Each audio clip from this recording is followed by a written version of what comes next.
Officials are working closely with airport authorities, airlines and testing providers, and many other partners to increase capacity at airports, manage traveler flow, and to make sure that the testing protocol is as efficient and quick as possible. In the meantime, I encourage all Canadians to think about how these new rules may impact them and their families and to begin to prepare for when they are fully in place. We have already begun to ramp up testing towards 100% of all travelers coming by air from countries other than the United States. Well, confusion surrounding air travel continues days after Ottawa announced that all air passengers entering Canada, except those from the U.S., need to be tested upon arrival and isolate until they get their results. The rule also applies to those who are fully vaccinated against the virus. There have been no public details on when testing will start and where, whether it's at airports or off-site. So with all of these unknowns, what do you do if you have travel plans? Is the goal to weigh the risks, anticipate what could be unexpected illness or expenses, or do you simply postpone your trip? To provide some advice, we're joined by travel writer Jim Byers, who's also known as Canada's travel guy. Good evening, Jim. Thanks for joining us here on CP24. How are you guys? What do you make of this? How confusing is this announcement for travelers who need concrete plans? The winter holiday season is on our doorstep. I mean, exactly. It's confusing for me, and I do this for a living, right? I keep track of these things. It's part of my job, and I find it a little bit confusing. So if I'm a little mixed up, I can imagine the average person on the street is a little confused too, you know. And it's funny because, you know, not only are passengers mixed up, Christine and Beatrice, but so are airports. I mean, I talked to Toronto Pearson today, and they're like, we're not quite sure what the rules are, but we'll get back to you. Mm-hmm. So it's a strange situation. This was obviously brought in haste. I understand that, given the Omicron variant, people aren't quite sure exactly what they're dealing with. But this was not fully thought through, as was evidenced today that Health Minister Duclos was still answering questions 3 days later. Or maybe they just haven't revealed the details to the public yet, which adds to this confusion, Jim. Speaking of airports, right. We have the president of the Canadian Airports Council joining us in a few minutes. But again, I mean, we have told the story here at CTV News of people who have traveled to Buffalo to shop, did not fill out the Arrive Can app before physically arriving at the border. They're fully vaccinated. Now they have to quarantine for 2 weeks. So here's the thing. There's a lot of confusion. The airports don't even know. What is the delay, do you think? Do you think it is they're trying to determine, the airports, the federal government, that is, if there's enough capacity to administer this mass testing and so suddenly? That's a large part of the problem, exactly. I mean, Toronto Pearson has said repeatedly over the last couple of days, they want to have more people tested at home because they just don't have the capacity. Now, whether that's an actual physical capacity or whether that's just a matter of not having so many people, you know, crowded in one particular place, as the Airline Council has said, or whether it's a matter of not having enough testing workers. I mean, everyone from Starbucks to Walmart to Air Canada, everybody in between, seems to be having staffing problems these days. So it could be a staffing issue, it could be a space issue, it could be a lack of actual physical tests to be taken. All I know is that Toronto Pearson and other airports have said we would prefer to have a mix of in-airport testing and have people take them home and do their testing in the comfort of their own home. So that begs the question, if I'm a traveler and I was planning to go away for the winter holiday season, what do you do? Do you postpone if you haven't booked yet? Do you think about canceling your trip if you have? What do you tell them, Jim? Well, I mean, some people might. I don't think it's really a panic situation. We don't really know what's going to happen with the Omicron variant over the next couple of weeks. There's still tests being done. You know, there are some doctors I've read in South Africa who think it's fairly mild compared to Delta. If that's the case, we probably don't need to worry too much.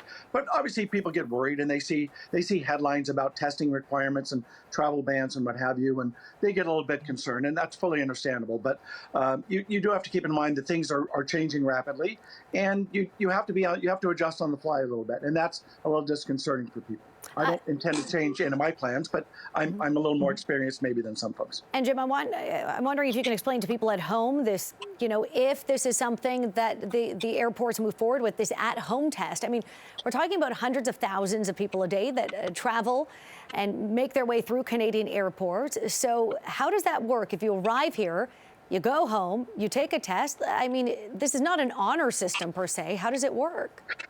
Well, I mean, I've done a couple of those myself with Switch Health, which is partnered with Air Canada. It's actually not that difficult. We've had a few glitches along the way when we were doing ours, but you get on the phone, you get registered, you go online, a telehealth person pops up, you speak with them, they take you through the process, you do the little nasal swab thing, which they watch to make sure that you're doing it properly. Your results come back. It's only about a half an hour if everything works smoothly. Now, does it always work smoothly? Not entirely. But for the most part, most people I've talked to have said that this works pretty well. I've done it 2 or 3 times, and it's not a big burden. But for a lot of people that aren't familiar with this sort of thing, maybe they're not terribly tech savvy, it might be a little bit confusing. Mm-hmm. Well, sounds like you're going to have to do it again pretty soon when you return home from your travels, Jim. I hope it's somewhere hot at least. No, exactly. Well, I got a trip to California coming up in a few weeks, so that'll be nice. Very nice. Jim Byers, Canada's travel guy. Appreciate your time tonight. Thanks. Have a good night. Thanks so much, Jim. And so, as we mentioned, there have been no public details on when testing will start and where, whether it's at an airport or off-site.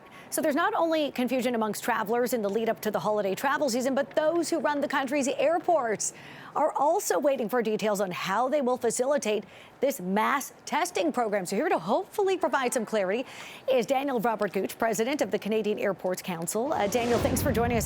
Daniel Robert, I imagine as well your frustration. I mean, it was several days ago that this was announced. Do you have any clarity yet? Well, just to clarify, first of all, there is testing that is underway now. Arrivals testing was never discontinued. It's been occurring on a randomized basis for quite some time at this point. What was announced earlier this week was to move to 100% of travelers being tested. And we understand, as was announced today, that the randomized numbers in terms of the percentage who are being tested are going up. We appreciate that the government has acted swiftly to address the emergence of this variant, and we're here to work with the government to implement its policy.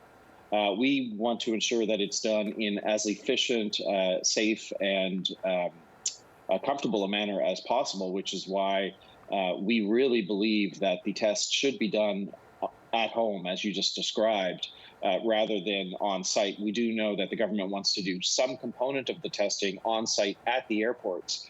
The big question mark is how much of that will have to be done at airports, because that is where you would see potential delays. We couldn't do 100% testing on airport for many of the airports, particularly the largest airports, in terms of the volumes that they will expect to see. It's not operationally feasible. So that's why we're encouraged to hear Minister Duclos acknowledge that there needs to be a role for a take-home test as part of this mix. It's just a big question of how much is on site versus how much of it is going to be a take-home test. So next week, we're making our way through December here, approaching what is the holiday travel season.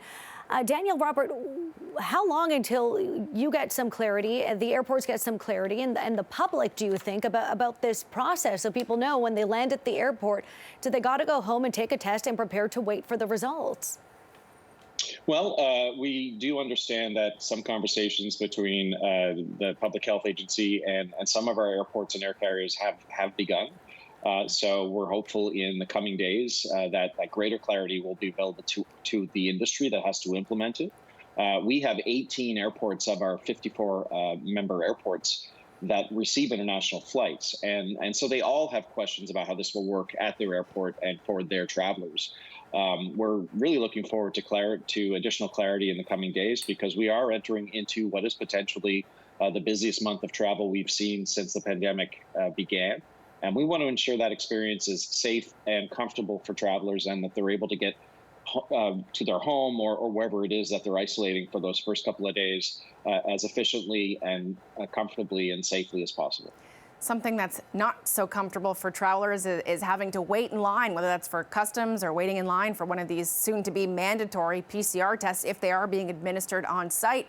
How long are these waits going to be, Mr. Gooch? Certainly, it's not one 787 or 747 landing at Pearson Airport at a time. There are dozens coming at once. So, what should travelers be prepared for?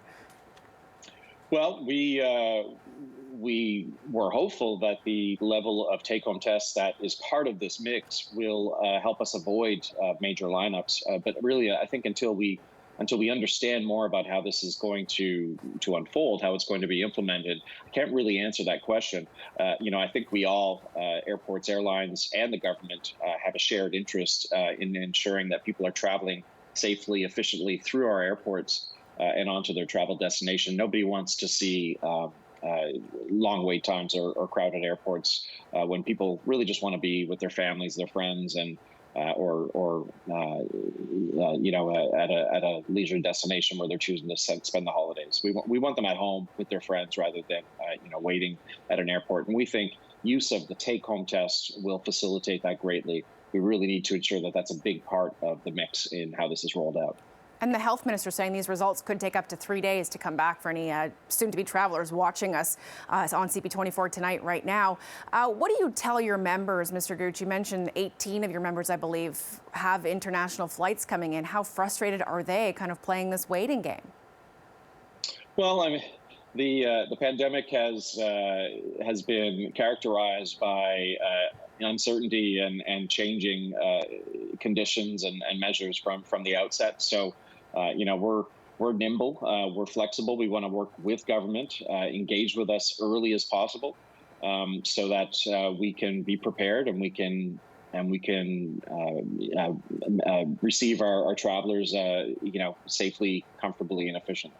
Just to clarify, for those who are maybe traveling for the first time this holiday season in, let's say, 2 years, whether the testing is carried out at the airport or at home, how long is the wait for results, whether it's airport or at home? And Daniel, Robert, if you can elaborate, who pays for this? Well, the arrivals testing is being paid for by the Government of Canada.